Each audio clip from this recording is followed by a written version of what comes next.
What's up, guys? It's Tony from Tony Talks, and you are tuned in to SUAVV Sessions.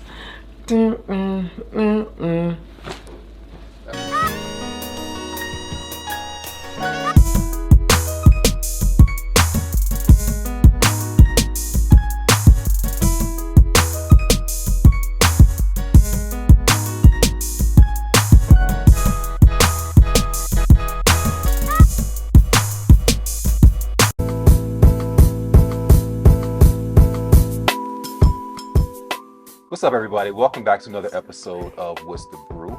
I'm Rashod. I'm here joined with Tony Talks, a social media influencer, someone who has made a name for himself beyond measure. Welcome to the show. Welcome to the conversation. Awesome. Thank you. Absolutely. So this is easy conversation, just have some fun. But I always like to do some digging in the background. So what was your childhood like? Wow. Okay. Yeah. So you really just jumped in there. Yeah. My childhood was, I would say, very good. I was fortunate enough to experience, just pretty good things. Granted, we were in the project, but the way that my mom and dad kind of painted the picture, I don't remember none of that. You know what I'm saying? So it was I didn't have no traumatizing kind of upbringing. So I mean, that's a good thing. I would think. I would hope. Yeah. Yeah. Were you a funny kid? Were you like the energetic person in the family? You know what's crazy? I wasn't. I mean, I loved funny stuff, but I don't think I was the funny kid. I liked watching Family Guy. I liked, sneak watching Robot Chicken and stuff like that. But I wasn't necessarily the funny kid. I think I was just holding in jokes all those years. And then the minute I was able to actually have a voice and speak it, then boom. When does that happen? I don't know. I would be lying if I said like high school or like in middle school, I think is when that truly happened for me, I think. That's when you started being vocal. Yeah, that was, yes. Okay. Yes, I was. Well, online. With my family, it was more so like early middle school, because let me tell you something. I was a dancer. I wanted to be a dancer. Interesting. So I would be doing like little dance performances in front of my family at every birthday, at every event, doing the same dance. And my family would like cheer me on and all that stuff. So that kind of broke me out of the shell, and I started being funny per se. So you were the one getting called downstairs to do that dance, Mama like? Absolutely. I was that guy, doing all the pop and locking and all that stuff, and looking a mess, but no one else was doing it. So, I was, the first in the family. Interesting. Yeah. So when you start coordinating, I guess not necessarily coordinating, but you start bringing out like your comedic side. Okay. Was there hesitation with that? Did you not want to allow people into that part of who you were? Yeah, okay, well, with the wigs, yes. But more so if it wasn't dealing with wigs and it was more so like just telling jokes and stuff like that. No, I wasn't I wasn't shy about that. Mm-hmm. But when I started, playing in wigs and I started recording myself and putting that out publicly, like around when Vine was out and stuff like that. Vine. Yes, Vine, that dinosaur. That is when it all started coming out, and I was like, okay, this is me. But I was very nervous in the beginning. Yeah, Vine was 6 seconds of craziness. Absolutely. And whatever happened in that 6 seconds was there. Absolutely. Yeah. Interesting time. Yeah. But I'm grateful for it though, because it gave me my comedic timing. Because I had to be funny within 6 seconds. Yeah. Yeah. So do you have like some kind of a theater background? Because your delivery is very theatrical. Yeah. Okay, so I took theater, but I wouldn't say I have like a huge theater background because I didn't stay in theater. You know what I'm saying? Because they wanted me to play, what's the right word? They wanted me to play like a small person I forgot, it was like some Christmas play, and I had to play a small person and like walk on my knees. I didn't want to do that at the time because I didn't want to be like, not saying that, no, I'm not going to dig a grave, but it's just, I didn't want to play that role. I wanted a more important role that was in the play, but they wasn't trying to give me that, so I quit then. Okay. But you know, I have a little bit of a theater background, enough to create what you guys see. So Right. So, yeah, I ain't trying to get it too bad, you know. I know people gonna see this. okay. Because I thought you were saying like the part was too small. And you said you Wow. had to like walk on your knees. I'm like, Wow. oh. No, absolutely not. And we're not gonna start those jokes. I was just saying that I just, Work on that. yeah, I just didn't want to play a role that was not what I wanted to play. That's Understood. my PR Understood. answer. This is you Yes, gotta make those hard decisions. absolutely. So when you go into this social media world Yeah. and you start becoming successful Okay. and your following starts to grow, is there a point where you're like, this is great, but it's getting out of control, or this is great, but it's happening really fast, and let me find a way to protect myself in this space? Um, Not necessarily. Like there wasn't many buts after. Like not like this is great, but you know, Mm-hmm. it wasn't much of that. It was just, you know, there were different eras. Like one era it was like, wow, this is amazing. Like, you know, people are seeing me, people are appreciating me. That era was over. And then it was another era of, okay, hold on. They're expecting things of me now. Like it's Yeah. not just what it was before. So then get out of that era. And then you get into an era of self worth and like, okay, you know, now I need to define who I am and still give them what they want, but then remember why I'm doing this to begin with. So that's Yeah. the era I'm in now. That's the How, realness. there's so many questions I have around this. Yeah. How hard is it to, or how hard was it to get to a place of saying, this is what they want, but I need to do this my way? So I used to make videos every single day, right? And the minute I stopped making a video and then people started DMing me asking me if I was dead or like something like that because I didn't post something, then I was like, all right, I need to stop being this consistent because they're like really expecting that of me. And mentally, you don't want to keep trying to put something up every single day. Yeah. Like definitely the videos I was creating, which was like scripted, you know, you act in and all that good stuff, and there's a lot of editing in it as well. Hmm. So I wanted to make sure that I wasn't over exerting myself. Yeah. So I would say that I kind of forgot the question because I started thinking about something else. But I would You don't say know. that that is where, you know, I started noticing like, okay, hold on, I need to slow it down a little bit and realize why am I doing this? It's not for them. Right. Kind of vibes. How long does it take you to do one video? Because people think this is just like set up a camera, I pop, pop, pop, and then know. you're done. Yeah, they do.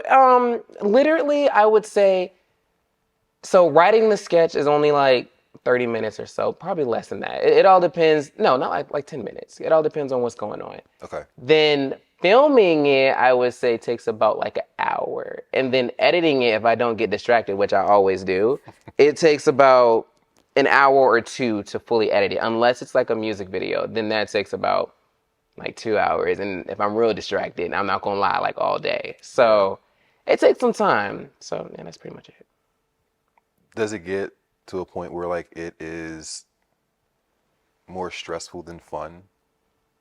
No, because I like editing. You know, that to me is the best part.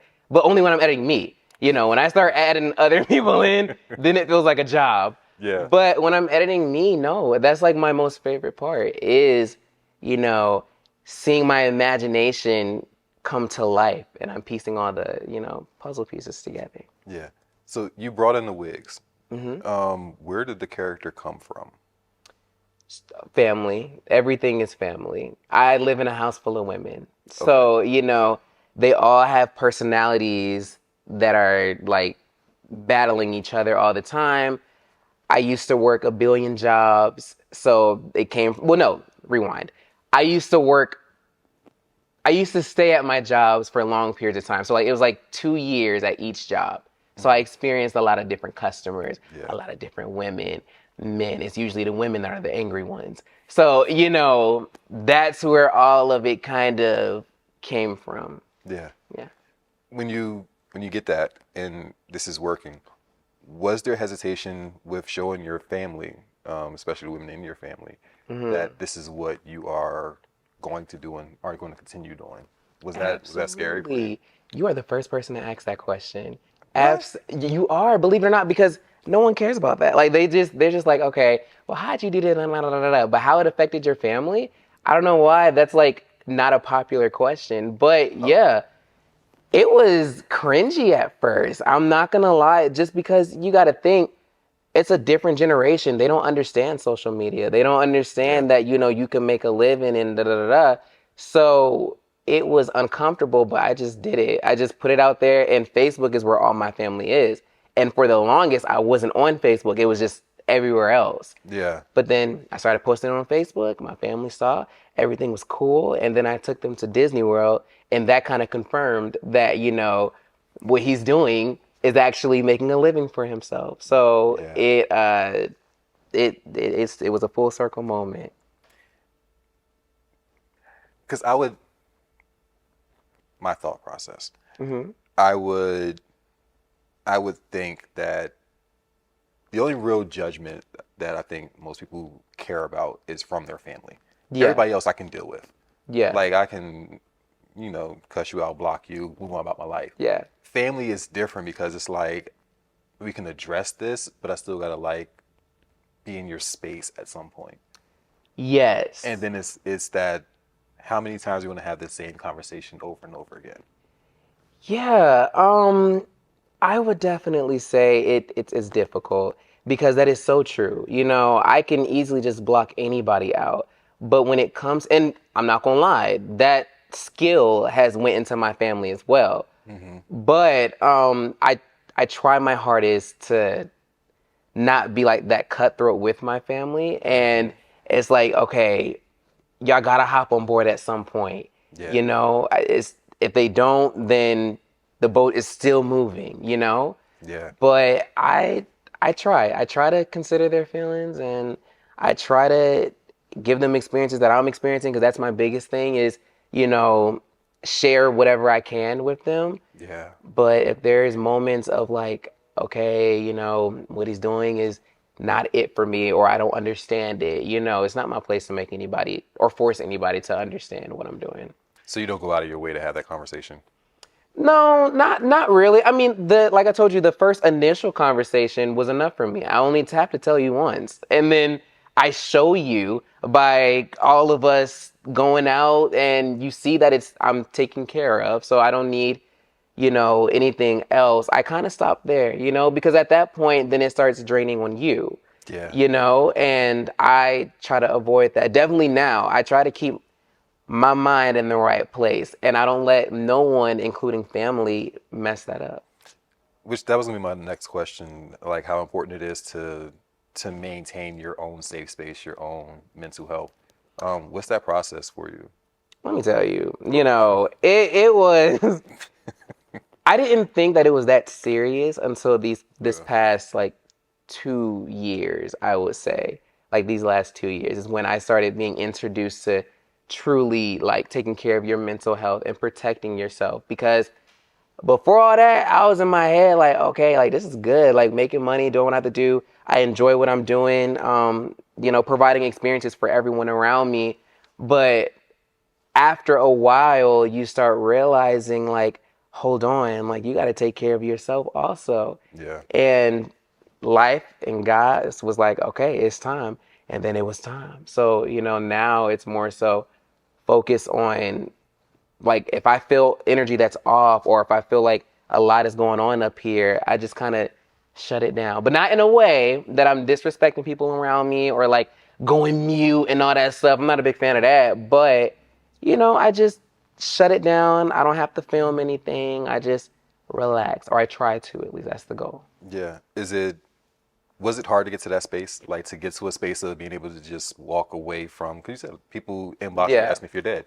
So absolutely. like to say I'm gonna Yeah. shut it down and not film for a couple of days, like Yeah, I was forced to do that. Like okay. I was genuinely forced to do that, because I had the mindset, you can work your problems away. You know what I'm saying? Like if you Yeah. just keep working, if you keep filming, if you keep traveling, then you know, you don't have to necessarily face certain things that I didn't think I was like that was going on. Mm-hmm. But, you know, life is like, okay, slow down. And that's what I had to do. But yeah, it was hard. It was very hard. And Yeah. I'm still going through it now. You know what I'm saying? I'm still trying to make sure that I stop and realize that I'm still being productive by just relaxing. Yeah. You know, that's one of those lessons that I'm hard headed, you know, and that's one of the lessons that's hard to get. It's hard to process that. Yeah. Especially if you're somebody that's motivated to get something done. It's really Yeah. hard to slow yourself down. Because sometimes that your drive is like, you know, no, like, okay, you can calm down tomorrow or you can relax tomorrow. And Right. then tomorrow comes and then you're like, okay, well, I'm gonna relax, but after I do this. And then, you know, wait, well, before I do this, let me do this. Yeah. And then over time, that started physically messing me up. So I was like, all right, oh, it's my time. Let me go ahead and slow down. Go sit it down for a second. Yeah. What happens when it's not funny? Like when you don't want to laugh. What happens with your character then? Wow. That was nice. That's what I do. Hello. I don't know. Because my thing is I always find the humor in things. Like in some form or fashion, I feel like well, I was told by my therapist that laughing is like my coping mechanism. Okay. So, you know, I don't know. Like I don't think I've had a moment where it was like life is just so serious right now and like, you know, nothing's funny and I'm just gonna crawl in a dark hole. You know, thank God that I haven't Yeah. experienced that. But you know, I couldn't, I have no idea. My thing is, I just try to see something that is positive or something that I can smile at. Because if I can laugh, then I can have a good moment. If you have a good moment, then you can have a good day. You have a good day, you have a good week, you know, da da da Yeah. da. So that's what I try to do. But in a perfect world, you know, it's not always like that, but I try. Yeah. I cracked a joke at the funeral home after my grandma passed away. Okay. And like half the family thought it was funny. The other half was like, uh-uh. Hello, right? Like And now's I not would the be the time. one that's screaming, And laughing. I was like, Yeah, no, take like it for what it is. you have to find moments like for that. You know what I'm saying? Because life is not that serious. I mean, but it makes you think it is. And in the social media space, it feels like it is, you know, and you meet other influencers and, you know, your other people that, you know, work for you and da da da. And it's just like, you know, you have to pay attention to the serious things. But, you know, me as a creator, I try my hardest to stray away from that Yeah. because it messes up your creativity, you know? Yeah, but see, y'all have a different level of understanding. I got to deal with, you know, a couple thousand people that may or may not know me. Yeah. Like I can go in Target and I'm fine. You go Yeah. in Target and it's like you have to see like who is following you through aisles, who's taking Yeah. pictures of you, who's like getting in their car after you get in your car. Like Yeah. it's a different level of Yeah. awareness that you have to have that a lot of us don't have to worry about. Yeah. So how do you walk through your everyday, I don't want to say being on guard, Yeah. but being like hyper aware of everything that's happening around you? Well, luckily, I'm not Beyonce yet. So, you know, I'm not fully on the target, you know, walking around like who's looking at me, who's taking a picture. But I do have like moments where it's like, okay, I know this person recognizes me and they expect me to be like someone who's like, hey, da, da, da, da, da, da. Right. But you know, I'm shy. You know, I'm a shy person. But to a certain extent, I mean, I'm not gonna act like I don't like to talk. But you know, it's just I don't have to feel like I'm on guard all the time. Okay. And if I do, I try to remind myself, like I just said earlier, it's not that serious. Like if I mess up, if I trip, they gonna see it. If I fart, they gonna smell it. You know what I'm saying? Like I'm a human and I try to make sure with every interview, with every public speaking event, I, you know, let people know that because I'm growing, you know what I'm saying? So I want to make Yeah. sure that I grow authentically and not in like some type of mass, which is what I'm discovering. Nice. Yes. So was your character a mask created for you to be more outspoken? Was that what gave you your initial voice? You know what? Yes. And I didn't think so. I just recently like discovered that because my thing is I'm more comfortable when I am covered up, but I'm not really covered up. Like I don't put makeup on or nothing like that. It's literally just another hat on my head. Yeah. And, for some reason, that's enough for me to be like, I'm not Tony anymore. I'm, whoever I wrote to be. You know what I'm saying? Right. But then when I take that thing off, it's like, okay, now I'm Tony. And although like it's cool, but it's just in front of cameras, it's like I have to figure out what characteristic does Tony have? Yeah. Because in all my skits, they all have characteristics. So, I had to figure that out, but that's what we're working on. And I laughed at one of your videos, and you were saying like even when you're done with the skit, you don't take off the costume. Like you No. just sit in it. Yeah, and that's just pure laziness. It's not even like, it's just because sometimes I don't feel like, I'd be so excited. I told you I love the editing part. Yeah. So I'd be so excited to take it out the camera and then put it in the laptop and just kind of see what I did or see what it looks like. And then I just don't feel like taking it all off. I don't feel like turning the lights off, nothing like that. And it's crazy because I kid you not, one of my lights almost caught on fire a few days ago. And I had to order a new one because I don't know if it's because I keep them on all the time, but like it started smoking and everything. And I was like, okay, well, that's a sign that when I get done to unplug everything. So, I learned a lesson. Yeah, you can't leave Right. those on long.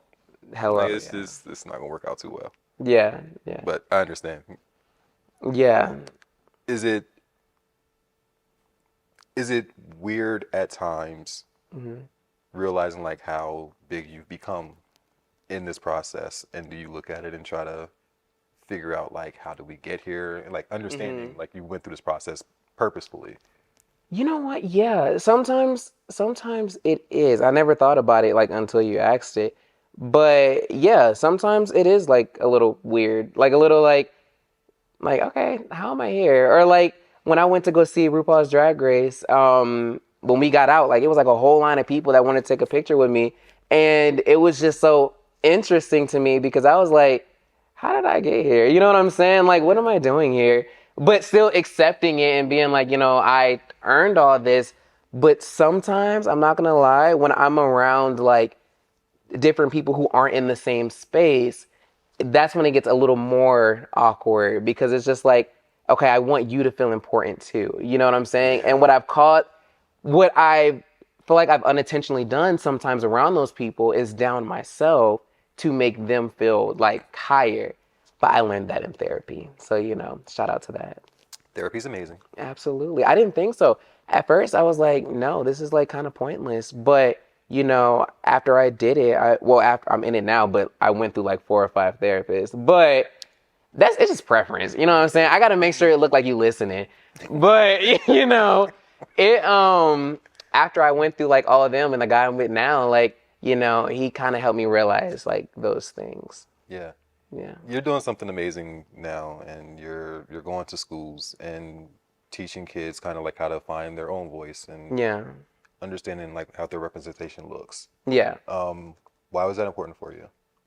Because I love kids. Like I love moments where I can speak to the younger version of myself or be the guy that I wanted as a kid. You know what I'm saying? Yeah. And with these kids, I got to be that. Like they were so excited to see me and I felt like, this isn't selfish or nothing, but I wasn't really thinking about them. It was a whole bunch of like mini me's just there. And I was just like, I'm going to help them, but me, at their age, I don't know what all of them wanted to do when they grew up or anything like that. But I wanted them to make sure that whoever they were in that present moment was okay. You know what I'm saying? And that is like I don't think it's selfish. You know what I'm saying? I think that it's a good mindset to have, but it's just, that's why I want to motivate and I want to start where it matters, which is with kids. Yeah. Yeah. I mean, it's important because in most cases, they're just told to just be whatever whoever is around them tells them to be. Yeah. And it's hard Yeah. for them to like find their own voice, especially at a younger age. So Yeah. motivating them to do that is really important. Yeah. And then, like, how awesome is it that you get to be that voice for a day? You know what I'm saying? Like, as long as you're not saying the wrong thing, like, being that voice and letting them know, like, it's okay to be weird. It's okay to, you know, I don't know, if you like to draw when you're supposed to be writing, it's okay to do that at times. You know, you got to do your homework at that point. Yeah. But it's okay to like do all that stuff and express yourself. I used to get in trouble because I was in a graphic design class. Now, granted, this was in high school. It wasn't when I was a kid. But we had assignments, right? Hmm. And I would go completely off, like, you know, off the itinerary or whatever, and create like magazine covers of like different celebrities that I would like morph into whatever. And I used to get in trouble for that, but like it was me expressing myself because I didn't want to do what we were learning. Just fair. And although you can get in trouble for that, I would have love for someone to been like, you know, you doing good, or that looks nice. Then, you know, I get in trouble. But like first let me know like you did a good job, and then, you know, all that bad stuff after. All the bad stuff afterwards. Like Yeah. it's I think it's important to encourage creativity and individuality is important, especially with younger people, Yeah. because it is a copy and paste world.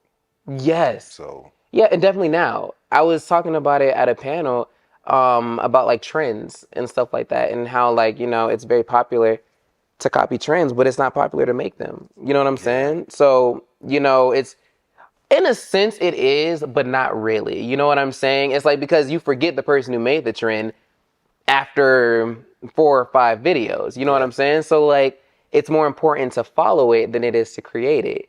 And no one teaches like I don't know if originality is a word, but I feel like it sounds perfect. originality. That's a word. Yeah, I don't know why, like, it sounds weird. But yeah, originality, like, that's like a thing. And, you know, I wish that was taught more. yeah, And when I was at that panel, I was in my little thing, you know, giving some advice about being authentic and original and stuff like that because it's not, you know, it's not popular, but it is though. Like, it's not popular to create the trend in a sense, but yeah, further down the line, it is if you were the one that created multiple trends, like a yeah, very successful rapper or a very successful influencer who's kind of like just everything they do, people are copying. You know what I'm saying? yeah. And I think Yeah. that's it's challenging being the creator of something because you're the one that Yeah. takes the bulk of the ridicule. Yeah. So it's if people are not at a place of sharing it and liking it and promoting it first, like what Hmm. you did, it's like, why are you doing this? How did you do that? Like, what's the Yeah. point? You know what I mean? It's like you take a lot of that Yeah. initial brunt. And you know what's crazy? I don't even like because there are things that come like if you create a trend and they're wondering like what's next, or and that creator goes crazy because they're trying to create something that's on the same level of that trend when they created it by just being themselves. Yeah, you got to But stay you, yourself. yeah, but you got to remember like it's cycles. There's always going to be something new. Like you can't sit too long. Like, you know, the top rappers that are here now, they're all going to be replaced in, you know, so and so amount of years. And then they're going to be replaced. And then they're going to be replaced. There are legends, but at the end of the day, you can't take it too seriously because you're not going to be the main focus the entire time. So when it comes to creating trends and all that stuff, you know, create it and then move on and don't stay too, you know, too much into it. Yeah. Is there a, for you, is it challenging dealing with the world when it comes to like your sexuality? Hmm. Oh, excuse me. Say, do not die. No, not, and that was the question to die on, right? Right. Like, come on. So when it comes to your sexuality, Hmm. does it become challenging dealing with like worldly things because everyone, not everyone, there's a lot of just like people out there that just want to antagonize and attack. Yeah. Like, do you find that hard to deal with? Do you just kind of brush it away? Is it like you can go on my block list? Like, Yeah, how does I it work think for I you? just it's not something I deal with, if that makes any sense. Like, luckily, I have not had to deal with in-person discrimination for being gay. Like, I have been very fortunate because I feel like it's always right around the corner. You know what I'm saying? Yeah, But I've been fortunate enough like that. And then my fan base, because I create all of my stuff through love in a sense, because I don't talk about nobody. I don't fight nobody. I'm not in no social media mess, because mess is not in success unless reality TV, Okay. kind of, I like that. But yeah, I don't surround myself in any of that. So my fan base is all pretty like good on that. You know what I'm saying? Like I don't have like a messy kind of fan base that's pushing me to go fight somebody or Yeah. do this and do that. So the comments are usually not as discriminatory, if that's the word. Got it. But they're not, as they're not talking all this mess. You know what I'm saying? So I don't really have to deal too much with it. And if I see it, I see a lot of love that I can push it away. If Yeah. it comes across like, if it's talking about like sexuality and stuff like that. Yeah. But if they're going against something else, like about my editing or anything like that, then that's when I feel like, oh gosh, I can't like get rid of that. But sexuality stuff, it's just a different time period. I don't get mad at people who are homophobic or anything like that just because they're stuck in a time period. I hate to say it, but they gonna die off. We gonna die off. Like it's This is not. true. It's too much love in the world to be focused on people who don't know how to give it. You know what I'm saying? Yeah. So that's why Wow. I be trying. I came up with that right now. I mean, that was good. Yeah, and I'm gonna remember it too. You're gonna see it in my next video. Yeah. And I'm popping like, wow. Yeah, exactly. So what do you want next? Like, what do you want your? I hate to ask you about your legacy because you're still young. Yeah. So it's a hard question. What do you want? What do you want next? What do you want people to take away from you? What I want people to take away from me is it all surrounds around the story of like being authentic and stuff like that. But I just want people to know, like the speech I just gave or the panel conversation I just had. I made sure that, people understood that within this whole journey of achieving whatever I achieved and doing whatever I've been doing, that I'm still a human that was able to achieve it all. I wasn't handpicked. I wasn't someone who was like, this is gonna be the chosen one. Tony's gonna da da da da. You know, I wasn't that. I'm the star of my own movie and everyone else is extras, but I understand that they're stars of their movie and I'm an extra in their movie. You get what I'm saying? Yeah. It's one of those things of like knowing your worth, but also valuing other Yeah. people's worth. But I say all that to say, I want my legacy to be anyone can do it. Be yourself, and that is what's going to get you where it is. However, I'm in a journey now of learning what be yourself fully means. I thought I had that down, on the books, but I'm learning things every day. But I think being yourself, like you progress as you grow, Yeah, and the meaning of that changes as you progress. yeah, So myself this year is not who myself was 5 years ago, yeah, which is definitely not myself at 21. So it's yeah, just you progressing, like your desires change, your wants change, like your friend circle will change. yeah. Like the things you strive for, some things become less important, and the things that were less important before, like a lot more important now.